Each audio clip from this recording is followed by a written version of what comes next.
ایک शहर में एक जवान रहता था। नाम था सलमान। वो बहुत होशियार था, मगर उसके दिल में एक कमी थी। वो हर काम लोगों को दिखाने के लिए करता था, अल्लाह के लिए नहीं। अगर नमाज पढ़ता तो चाहता कि लोग देखें, अगर सदका देता तो चाहता कि लोग तारीफ करें। शहर में एक बुजुर्ग आलिम रहते थे जिनका नाम था शेख अब्दुल हक। लोग दूर दूर से उनसे नसीहत लेने आते थे।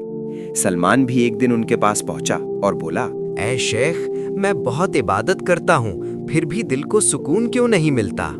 शेख ने उसे गौर से देखा और कहा, बेटा, कल सुबह फज्र के बाद मेरे साथ चलना, मैं तुम्हें जवाब दूंगा। अगली सुबह दोनों शहर से बाहर एक वीरान रास्ते पर पहुंचे। वहां एक भारी पत्थर पड़ा था। शेख ने कहा, इस पत्थर को उठाओ। सलमान ने पूरी ताकत लगा दी, मगर पत्थर जरा भी न हिला। सलमान हांफते हुए बोला, मैं नहीं उठा सकता। शेख मुस्कुराए और बोले, अब जरा सोचो, अगर ये पत्थर सोने का होता तो क्या तुम इसे उठा लेते? शेख ने कहा, बेटा, जिस अमल में अल्लाह की रजा हो उसका वजन बहुत भारी होता है, और जिस अमल में सिर्फ दिखावा हो वो पत्थर की तरह बेकार होता है, न दुनिया में काम आता है न आखिरत में। सलमान की आंखों से आंसू बहने लगे।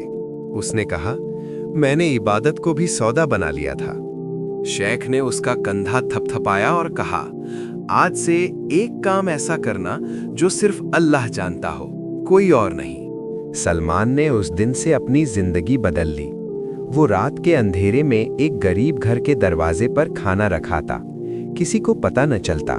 कुछ महीनों बाद शहर में कहत आ गया।